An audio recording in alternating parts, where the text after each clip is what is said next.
কেন তাইওয়ানকে $33 কোটি অস্ত্র দেবে যুক্তরাষ্ট্র?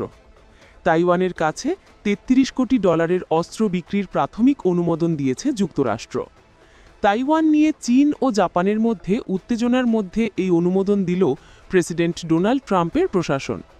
ট্রাম্প দ্বিতীয় মেয়াদে প্রেসিডেন্ট নির্বাচিত হওয়ার পর তাইওয়ানের কাছে এটা প্রথম সামরিক সরঞ্জাম বিক্রির অনুমোদন। তাইওয়ানের কাছে যুক্তরাষ্ট্রের এই অস্ত্র বিক্রির সিদ্ধান্তের প্রতিবাদ জানিয়েছে চীন। গত 14 নভেম্বর দেশটির পররাষ্ট্র মন্ত্রণালয় এক বিবৃতিতে বলেছে, বেইজিং তার সার্বভৌমত্ব, ভৌগোলিক অখণ্ডতা ও নিরাপত্তা রক্ষায় প্রয়োজনীয় সব পদক্ষেপ নেবে। তাইওয়ান ইস্যুতে যুক্তরাষ্ট্রের পাশাপাশি জাপানের সঙ্গেও চীনের উত্তেজনা শুরু হয়েছে। গত সপ্তাহে জাপানের সংসদে দেশটির নতুন প্রধানমন্ত্রী সানায়ে তাকাইচি বলেন, তাইওয়ানের ওপর হামলা হলে সম্মিলিত আত্মরক্ষার নীতির আওতায় দ্বীপটিকে সমর্থন দিতে সেনা পাঠানোর প্রয়োজন হতে পারে।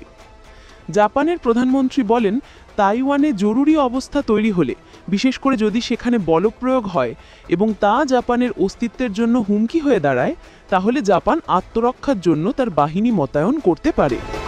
বিবৃতিতে বলা হয়েছে, চীন সম্পর্কে জাপানের প্রধানমন্ত্রী সানায়ে তাকাইচির ভুল মন্তব্যের তীব্র প্রতিবাদ করেছেন। বিবৃতিতে আরও বলা হয়েছে, যদি কেউ চীনের ঐক্য প্রচেষ্টায় হস্তক্ষেপ করার সাহস করে, তবে চীন অবশ্যই কঠোর প্রতিশোধ নেবে।